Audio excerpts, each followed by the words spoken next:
Se você tá pensando em morar sozinha, eu separei 5 dicas pra te dar. Vou compartilhar também um pouco da minha experiência, como foi a minha mudança, a minha saída de casa, porque eu sei que tem muitas meninas que acabam caindo aqui no meu canal que estão nessa situação. Então, no que eu puder ajudar, vou fazer isso. Mas antes, queria te pedir pra se inscrever aqui no canal, deixar o seu like, compartilhar com um amigo, todo aquele rolê aqui do YouTube. Feito? Pra contextualizar, que eu acho bem legal, eu tenho... Quantos anos eu tenho?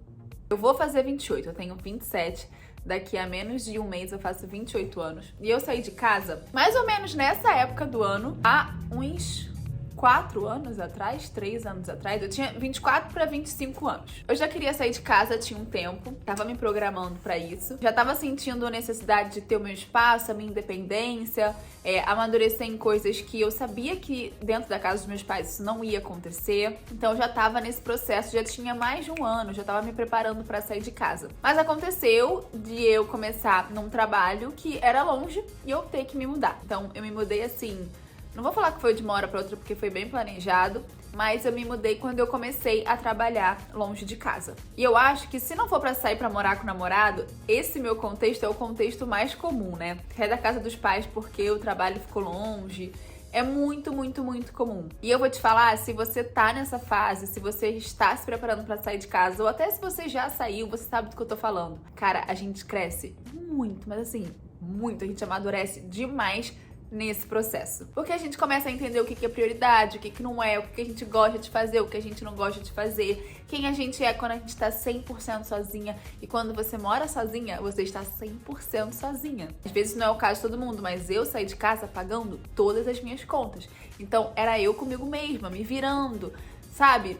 Correndo atrás. Então esse processo é um processo que eu acho que todo mundo deveria passar. Mas agora, indo às dicas, vamos lá. Dica número 1. Tenha 3 reservas separadas. A reserva de emergência, que independente de você morar com sua mãe, com seu pai, com seu namorado, enfim, você tem que ter a sua. A segunda reserva é um dinheiro destinado a gastos com mudança, do tipo caminhão, reforminhas que tem que fazer na casa, porque nunca acha que você vai alugar um apartamento, entrar e morar. Sempre vai ter um ajuste ou outro para fazer, para deixar do seu jeito, para consertar alguma coisa. E isso custa dinheiro. Então tenha dinheiro para isso. E terceira reserva é uma reserva de dinheiro para você comprar coisas para casa nova. Eu não vou nem entrar no mérito do apartamento ser mobiliado ou não, porque às vezes você vai morar num apartamento mobiliado. Mas mesmo assim você precisa de roupa de cama, utensílios de cozinha, você precisa às vezes da sua televisão. Então assim, coisas básicas que se vocês quiserem eu faço um vídeo só sobre isso, coisas básicas para se mudar. Então tem essas 3 reservas, porque senão você pode ficar na mão.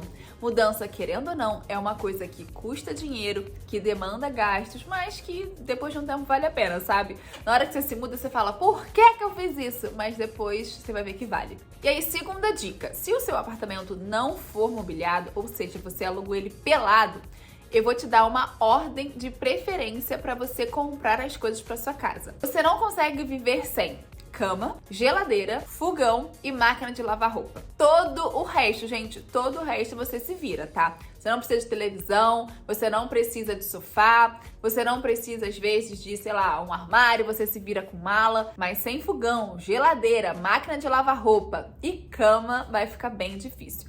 Cama, obviamente, você pode dormir num colchonete, mas eu acho isso zero sustentável. Eu acho que vai acabar com a sua qualidade de vida. Eu acho que vai tornar esse momento muito dificultoso, sei lá. É possível? É. A cama eu até deixaria por último. Mas sem geladeira, fogão, como é que você vai cozinhar? Como é que você vai comer? Como é que você vai lavar sua roupa? É bem complicado. Então, voltando até na primeira dica, leve em consideração o custo desses itens na hora de você sair de casa. Terceira dica, se você não puder financeiramente sair de casa, não saia. Tem muita gente que sai de casa e fala, vamos ver o que a vida me reserva.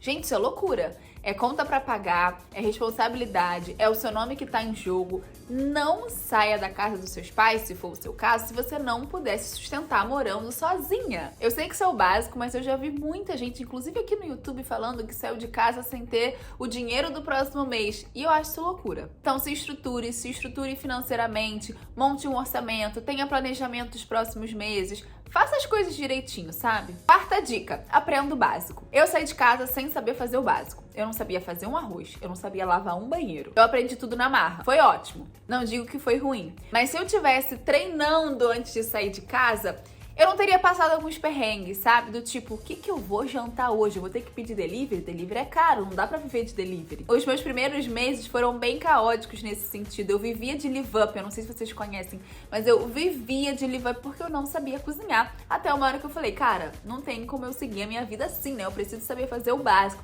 Hoje eu adoro cozinhar, cozinho inclusive melhor que a minha mãe hoje em dia. Mas eu saí de casa sem saber nada e isso no começo me custou um dinheirinho aí. Faxina também, você tem que aprender a deixar sua casa em ordem, limpa, cheirosa. Ninguém merece morar num muquifo, sabe? Então aprenda o básico. Observa a sua mãe fazendo, pede pra ela te ensinar. Sai de casa um pouco mais estruturada nisso que você vai ver, você vai me agradecer. E quinta e última dica é: estabeleça uma rotina de pagamento de contas para casa. Eu, por exemplo, eu já até gravei aqui pro canal como funciona, mas eu tenho um dia que eu sento e organizo toda a minha vida financeira no mês. Nessa rotina inclui pagar as minhas contas da casa. Eu não abro mão desse dia, eu não abro mão da minha organização, porque isso me deixa muito tranquila. Eu tenho certeza que eu paguei o aluguel, eu tenho certeza que eu paguei o aluguel na data, eu tenho certeza que eu paguei conta de luz, água, internet, e eu sei quanto eu paguei, quando eu paguei, quando eu vou pagar de novo. Eu sou bem organizada, eu acho que, né, o canal tá aqui por conta disso, mas eu aconselho todo mundo ter essa organização pra se viver em paz, sabe? Ninguém merece viver com aluguel atrasado, sabe? A sensação de que tá devendo, eu acho que isso seja péssimo. Então, se eu puder dar uma dica é: se organize, tenha uma rotina de pagamentos de conta, porque isso vai te deixar muito mais tranquila, sabe? Pra viver a sua vida, viver a sua casa. E essas foram as 5 dicas que eu separei pra vocês hoje. Mas se vocês quiserem, eu tenho muita dica sobre o assunto, que se vocês quiserem, eu volto aqui pra falar. Se você gostou desse vídeo, não deixe de deixar o like e comentar aqui pra mim. Você mora sozinha? Você não mora sozinha? Você mora com o namorado? Você quer sair de casa? Me contem um momento de vida de vocês, porque eu posso voltar com mais vídeos ajudando, sendo ainda mais específica. Agora eu vou ficando por aqui. Um beijo e até a próxima. Tchau!